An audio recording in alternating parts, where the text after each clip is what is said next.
What's up, everybody? Welcome back to the BigMoe Show.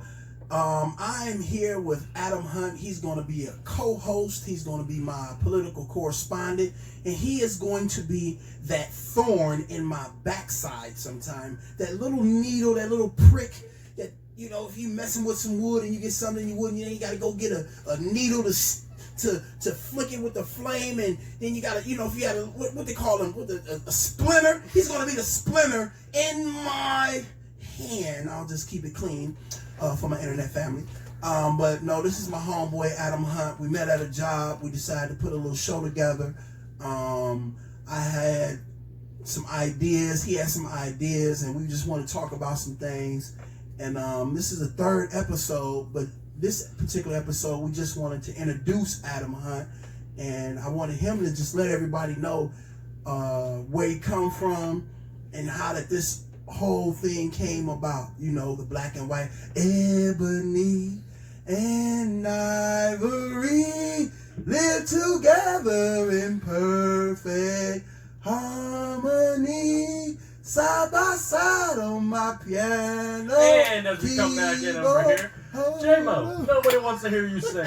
Absolutely. Now, coming back from where I am, Ebony, where I come from, Newark, Ohio. Met J-Mo at a forklift job site. Came together, realized we both love comedy. We both love talking.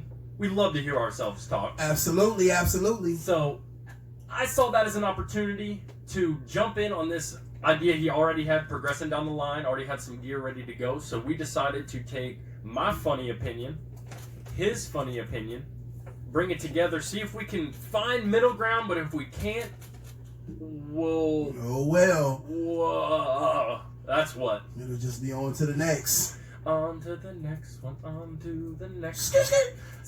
So, one of the tester subjects I wanted to go into today is right now, how do you feel about politics in general? How do you feel from when you grew up to right now? Is it more polarizing? Is it more absurd? Are the stories?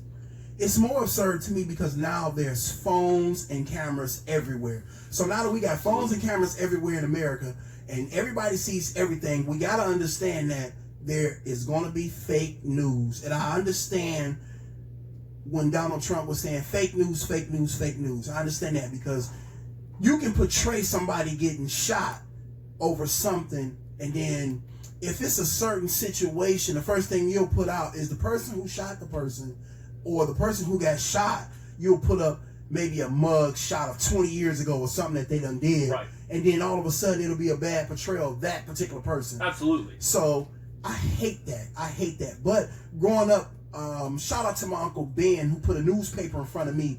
Every Saturday, he used to come over to my grandmother's house and say, "Did you read your headlines?" He used to say, "Nephew, stay ahead of your current events, or just pay attention to your current events." And pay attention. That's why I always tell my people to pay attention to their surroundings. So in saying that, now I get it, America. I get it. I really get the dialogue of watching and paying attention to the news. Not saying that we got to watch the news every day or that I watch the news every day, but I just pay attention to what's going on. So on the political side, I'm on just an average Joe. I get it. I understand how I need to pay attention to what's going on and who I need to vote for and this and that.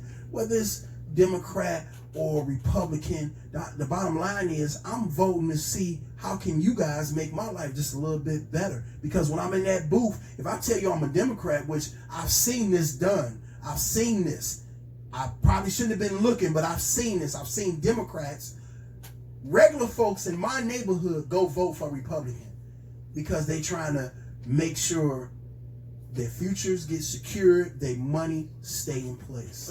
That right there kind of leads me into my next point. You say people in your neighborhood going into a vote for a Republican. They would have never told anyone.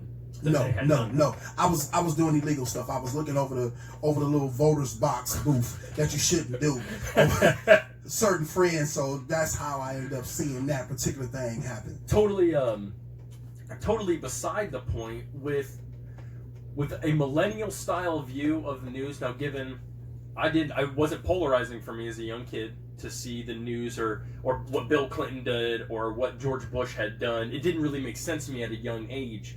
But now being 25 in the age of Twitter, social media in general. Absolutely. This seems, not just because he was a reality star host, this seems like a reality show. Our politics. It do. Our politics show. I mean, our politics do seem like a reality show. Paying off porn stars. Paying off porn stars. He said this. He said that. We don't know if he did or he didn't. Absolutely. But at the same point, it's in a reality show in Storage Wars. You remember Storage Wars? Absolutely. Okay. We used to always watch Storage Wars. So now in Storage Wars, after a while, they were accused of putting stuff in there that looked pretty cool, and the editing seemed awfully selective. Well, I look at it now is, if you're on Fox or if you're on CNN, you're in two separate realities. Right. Fox, right, because they hate each other. Right, Trump. They definitely hate each other. Media can't give, or with Fox, Trump can't get a break from the media. He never does anything wrong. CNN, Trump, we've given him multiple breaks, but he keeps breaking the camel's back. And it's just kind of like, are we in the same place? It's either a yes or a no. We're supposed to be in the same place, but we're not. We're not. No. But this is a conversation that could go on, and that's going to continue to go on, but not right now. A little bit of a tester for you guys. So we just wanted to let everybody know we're going to have food segments.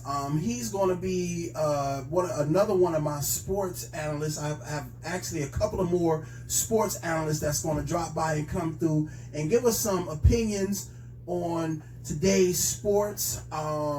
We have a food segment that we're going to do. We're probably going to go out and try some food. I got 2 restaurants that's going to come do some interviews with us. Those are going to be 2 great shows because they're bringing free food, and the world loves free food. And ain't that right? Boom, we love free food. Boom is my engineer / producer of the show. As of right now, with the food segments, we're also thinking about going out out and about to do a couple of interviews with restaurant owners if they're doing any sort of events, especially touching on the sports thing. We definitely want to make this a localized podcast. So, absolutely. We're definitely going to stay local. The main goal is, if you got a platform, if you have a restaurant, if you're doing something good in sports, if you're doing something great in life, we need to hear about it. Let us know. We need to promote you. We are definitely here at the BigMoe Show. We are about promotion, promoting, uplifting each other, and just trying to give the best information that we can to help build each other as a man, as a woman, as a community, as a society. We have to stop.